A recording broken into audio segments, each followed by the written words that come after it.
Hello coders, welcome back. पिछली video में हमने रिएक्ट 3 फाइवर का यूज करके 3D ऑब्जेक्ट्स बनाए थे, लेकिन रियल वर्ल्ड एप्लीकेशंस के अंदर हम इनको मैन्युअली क्रिएट नहीं कर रहे होते हैं, बल्कि हम बने बनाए 3D मॉडल्स का यूज करते हैं जो कुछ सॉफ्टवेयर द्वारा हमको दिए जाते हैं, like blender, Maya and cinema 4D। इन सारे सॉफ्टवेयर्स का यूज करके हम बहुत सारे 3D मॉडल्स बना सकते हैं और इनका यूज कर सकते हैं। For example game characters, cars, robots, buildings, product models. और आज की वीडियो में हम देखने वाले इन सबको कैसे इंपोर्ट करते हैं और इनको अपने रिएक्ट 3 फाइवर रिएक्ट ऐप के अंदर कैसे डिस्प्ले करते हैं। और इसको डिस्प्ले करने के दो तरीके हैं।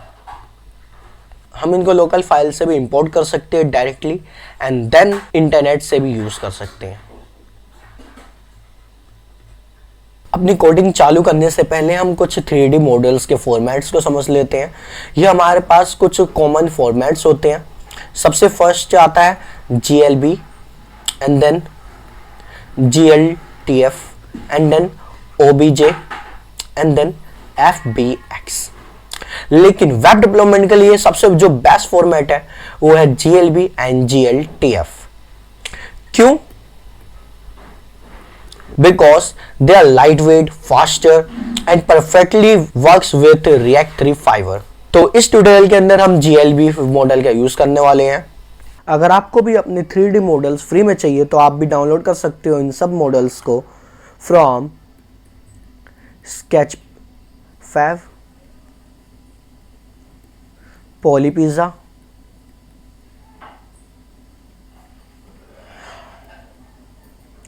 CG ट्रेडर से, and the last TurboSquid से। और इन सब की मैं लिंक डिस्क्रिप्शन में दे दूंगा। और फॉर बिगिनर्स मैं आपको रिकमेंड करता हूं कि आप पॉलीपिज़्ज़ा का यूज़ करना, क्योंकि इनके जो मॉडल्स होते हैं वो ऑप्टिमाइज होते हैं वेब के लिए। और फॉर्मेट का ध्यान करना, आपकी जो फॉर्मेट होनी चाहिए वो GLB होना चाहिए। और इस वीडियो के अंदर मैं इस पैरेट का यूज़ करने वाला हूँ, जो इसका भी लिंक मैं आपको डिस्क्रिप्शन में दे दूंगा। आपको पिछली बार की तरह इसी लिंक पे आ जाना है, ये भी मैं डिस्क्रिप्शन में दे दूंगा। ये पूरा हमारा टेलविंड रिएक्ट का पैक है। आपको सिंपली इधर जाना है और इसको डाउनलोड कर लेना है और अपनी मनचाही पोजीशन पे इसको स्टोर कर देना है। लेट से मैं इसके अंदर इधर करना चाहता हूँ, मैंने इसको इधर सेव कर दिया।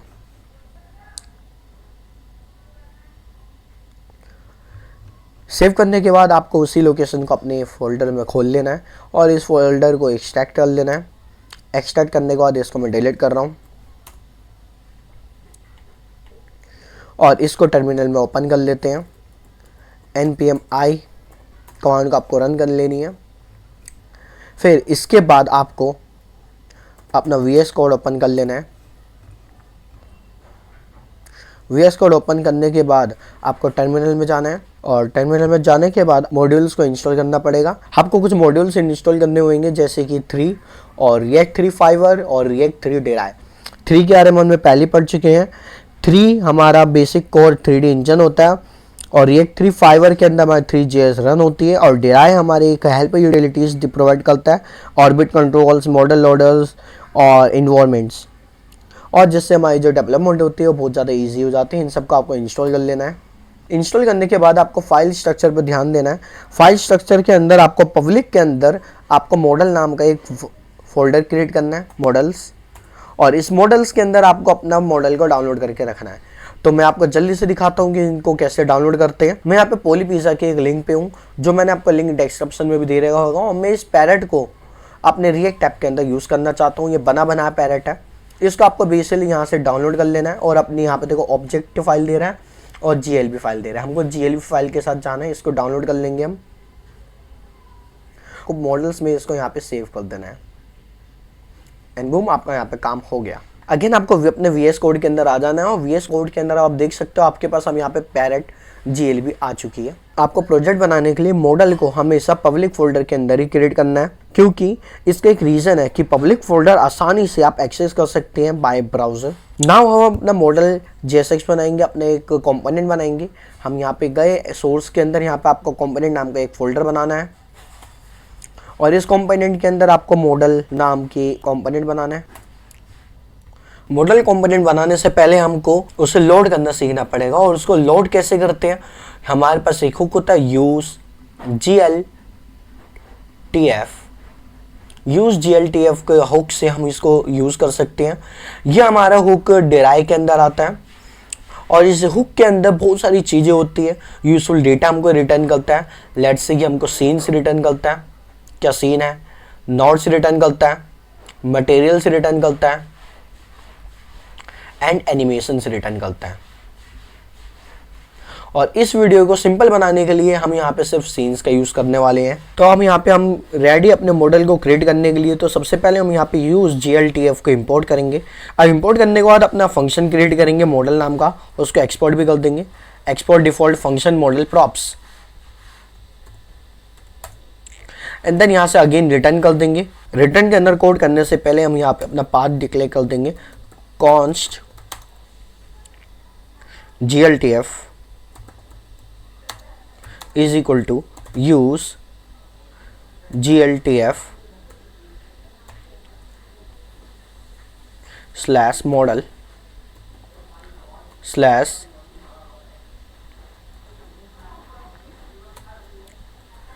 अपने मॉडल का नाम लिख देंगे parrot.glb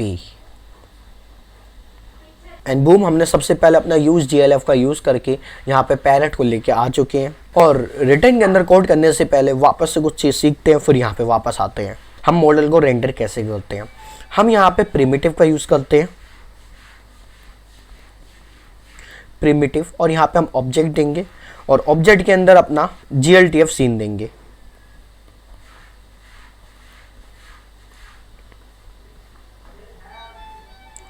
और इसको मुझे एक्सप्लेन करने दो कि हम यहाँ पे प्रिमिटिव का यूज कर क्यों रहे हैं। तो हमारा रिएक्ट 351 नॉर्मली रेंडर करता है कंपोनेंट्स को लाइक मैश, स्पेयर, बॉक्स, लेकिन जो हमारा जो मॉडल है वो हमारा एक रो 3JS मॉडल है जिसको हमारा रेक 351 रेंडर नहीं कर सकता, इसलिए हम यहाँ पे प्रिमिटिव का यूज करते हैं। और प्रिमिटिव क्या करता है, उसको रेंडर करता है।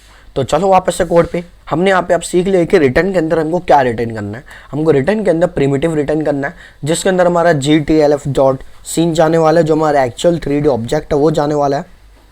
और इसके अंदर हम बहुत सारी चीज़ें को पास कर सकते हैं। लेट्स से मैं अपने ऑब्जेक्ट को स्केल करना चाहता हूँ,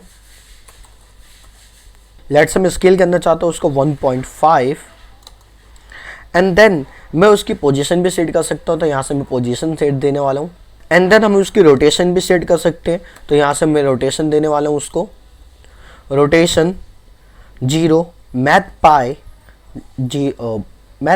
डिवाइड बाई 4 और वहाँ तक वो रोटेट करेगा। और यहाँ पे हमने प्रॉप्स को यहाँ पे रिटर्न भी कर रहे हैं हाथ के हाथ एंड बूम, हमारा ये वाला कोड भी कंप्लीट हो चुका है। हम उसको प्री लोड भी कर सकते हैं जिससे हमारा मॉडल जो लोडिंग है वो ज़्यादा स्मूथ हो जाएगी। अब उसको हमने प्री लोड कर चुके हैं। और आगे कोड करने से पहले हम यहाँ पे रेंडरिंग द मॉडल के अंदर प्रिमिटिव के अंदर बहुत सारी चीज़ें हमने पास करी है। लेट्स हमने भाई पोजीशन पास करी है। पोजीशन बेसिकली उस ऑब्जेक्ट की, हमारे मॉडल की, 3D मॉडल की स्पेस के अंदर पोजीशन डिफाइन करता है। एंड देन हमने यहाँ पे स्केल का यूज़ भी करा है।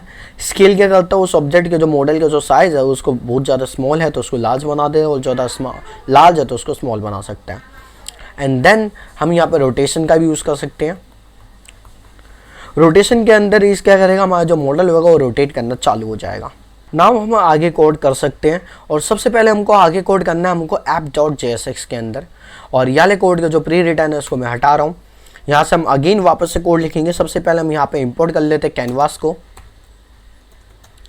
कैनवास, एंड देन इंपोर्ट कर लेते हैं अपने ऑर्बिट कंट्रोल्स को, orbit controls environment from drei and then अपने मॉडल को भी इंपोर्ट कर लेते हैं हम यहाँ पे। तो इंपोर्ट मॉडल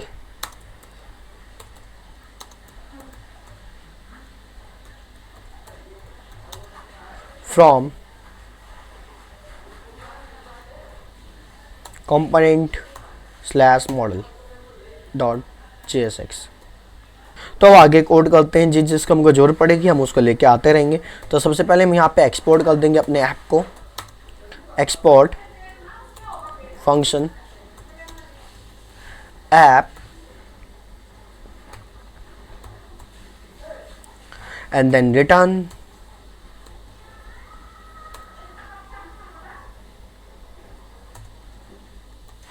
div,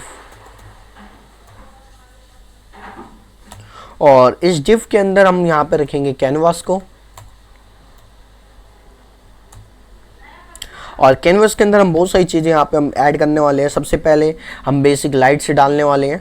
तो लाइट से ऐड कैसे करते हैं, हमने एम्बिडेंट लाइट का पिछले बार यूज़ करा था, तो वापस से इसी लाइट का यूज़ करने वाले हैं हम यहाँ पे। एम्बिडेंट लाइट के साथ में हम इंटेंसिटी सेट कर सकते हैं, इसकी इंटेंसिटी हम 1 रखने वाले हैं। एंड देन दूसरी लाइट का यूज़ करने वाले हम डायरेक्शन लाइट का यूज़ करने वाले हैं। अब डायरेक्शन से आगे कोड करने के लिए हमको सस्पेंस के बारे में सीखना पड़ेगा। तो अब देखते हैं सस्पेंस क्या होता है, क्या है ये। तो नाउ लाइट्स के बाद हम यहाँ पे अपना जो पूरा मॉडल है उसका सस्पेंस के अंदर लोड करने वाले हैं, रैप करने वाले हैं। और इसको हम रैप क्यों कर रहे हैं और ये इंपॉर्टेंट क्यों है, क्योंकि 3D मॉडल्स टाइम लेते हैं और सस्पेंस रिएक्ट को बताता है कि रेंडर करने से पहले मॉडल को लोड होना ज़रूरी है, वरना ये एरर दे देगा। तो यहाँ पे हम सस्पेंस का यूज़ करने वाले हैं ना। हमने सस्पेंस का रोल देख चुके हैं, हमने सस्पेंस को यहाँ पे इंपोर्ट कर चुके हैं और सस्पेंस को यहाँ पे हम यूज़ करने वाले हैं। तो सबसे पहले हम लेके आएंगे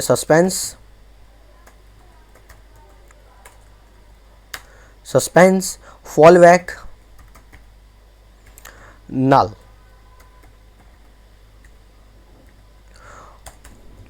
एंड देन सस्पेंस के अंदर अपने मॉडल को रैप कर देंगे। तो now we will wrap the our model. तो यहाँ पे हमने मॉडल को पहले इंपोर्ट कर लिया था, तो हम यहाँ पे डायरेक्टली मॉडल को रैप करने वाले हैं। एंड मॉडल रैप के बाद हम यहाँ पे इन्वायरमेंट को सेट करेंगे। इन्वायरमेंट हम चाहते हैं सनसेट का।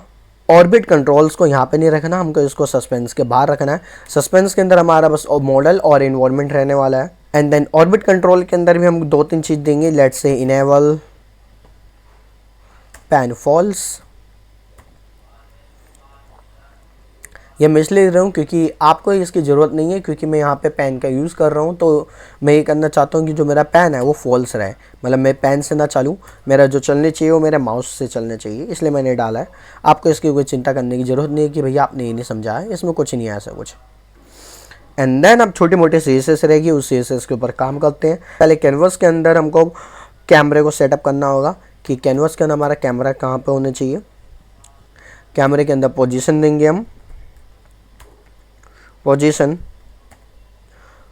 और पोजीशन देना चाहते हैं हम कैमरे की 0,2,5। ये हमारा इंडेक्स है। और यहाँ से हम यहाँ पे फ्रेम ऑफ व्यू, कि हमारा फ्रेम ऑफ व्यू कितना होने चाहिए, फ्रेम ऑफ व्यू होने चाहिए 50। एंड देन मुझे लगता है कि हमारा कोड हो चुका है। और थोड़ी बहुत CSS हमने यहाँ पे बिल्कुल CSS का यूज़ नहीं करा, तो थोड़ी बहुत CSS का यूज़ कर देंगे। यहाँ पे मैं div के अंदर CSS का यूज़ करने वाला हूँ। एंड बूम, हमारा कोड हो चुका है। हाँ, तो रन करने से पहले कुछ अपना कोड को देख लेते हैं एक बार कि हमने क्या कोड ठीक लिखा है कि नहीं लिखा है। तो मेरे ख्याल से app.jsx तो बिल्कुल ठीक है हमारा। मॉडल्स में चेक करते हैं। मॉडल हमने यूज GLTF का यूज़ करा है। इसके अंदर हमने GLTF के अंदर इसका पाथ भी डाल दिया। और थोड़ी सी गलती होगी, हमने यहाँ पे मॉडल्स डाला है तो ये पाथ गलत है, ये एरर दे देगा, तो इसको ठीक करते हैं। एंड स्केल भी मेरे ख्याल से बहुत ज़्यादा लग रहा है, मैं इसको 0.5 कर दूंगा, मतलब आधा कर दूंगा जितना भी स्केल आ रहा है। ये पोजीशन भी मैं चेंज कर रहा हूँ, मैं -3 और यहाँ पे रख रहा हूँ मैं 1.5 में भी। अब हमारा काम हो सकता है। तो अब देखते हैं फटाफट आगे। तो इसको हम रन करके देखते हैं। npm run dev। तो ये हमारा रन हो चुका है और ये देखो हमारा प्रीलोडेड पैरेट आ चुका है। और इसको हम घुमा भी सकते हैं और देख सकते हैं। और आप इसको छोटा भी कर सकते हैं, बहुत ज़्यादा बड़ा लग रहा है तो आप इसको यहाँ पे जाएंगे और इसकी वैल्यू को 0.25 कर देंगे, जिससे कि ये छोटा हो जाएगा। और इसकी पोजीशन को भी आप इधर से उधर चेंज कर सकते हो। लेट्स से मैं इसको ऊपर करना चाहता हूँ, तो आपको बस अपने कार्टेशियन प्लेन्स को याद करना है और मुझे इसको ऊपर करना है। तो मैं यहाँ पे इस y की वैल्यू को चेंज करूँगा। मैं इस y की वैल्यू को 1.5 कर देता हूँ। एंड देन आप देख सकते हैं ये पैरेट आपका ऊपर आ चुका है। तो इस प्रकार से आप यहाँ पे लोड कर सकते हैं। हमारा कोड बिल्कुल परफेक्टली चल रहा है। और सेकंड मेथड के ऊपर बात करते हैं। सेकंड मेथड कहता है कि आपको लोड नहीं करना मॉडल पब्लिक फोल्डर से, आपके पास लिंक है, आप डायरेक्ट लिंक यहाँ पे यूज़ कर सकते हैं। तो कहाँ पे यूज़ करनी होगी, आपको अपने मॉडल के अंदर जाना है। मॉडल के अंदर आपका बस 2 ही जगह चेंज करनी पड़ेगी। Let's first here and then here, 2 जगह बस आपको अपना लिंक को कॉपी पेस्ट कर देना है। जो आपको डायरेक्ट GLB फाइल की जो लिंक है वो यहाँ पे आपको पेस्ट कर देनी है और इससे हमारे वो सिर्फ चल जाएगी। और कॉमन मिस्टेक जो बिगिनर्स करते हैं वो क्या करते हैं, यहाँ पे पाथ गलत डाल देंगे। जैसे कि अभी मेरे से हो गया था, यहाँ पे पाथ गलत मैंने डाल दिया था। एंड देन अगर बहुत ज़्यादा छोटा आ रहा है या बहुत ज़्यादा बड़ा आ रहा था, उसको स्केलिंग ऊपर नीचे करनी पड़ेगी, चेंज करनी पड़ेगी। और मॉडल अगर बहुत ज़्यादा दूर आ गया तो उसकी पोजीशन भी चेंज करनी पड़ सकती है। एक होती है बिगिनर से कि आप वहाँ पे ऐप के अंदर वो लाइट्स नहीं लगाते हैं। अगर आप लाइट नहीं लगाओगे तो आपको कुछ भी नहीं दिखने वाला। मैं आपको एक प्रो टिप देता हूँ, आपको यूज़ करनी है GLB फॉर्मेट, और वो भी स्मॉल साइज़ के अंदर। हमारी जो वेबसाइट्स होती है वो हमारे बेस्ट चलेगी मॉडल्स के लिए जो हमारे 5 MB से कम है, अदरवाइज वो लोड होते रहेंगे और हमारी जो वेब होती है वो स्लो पड़ जाएंगी। तो इसी के साथ नेक्स्ट वीडियो में मिलते हैं। Tata bye bye.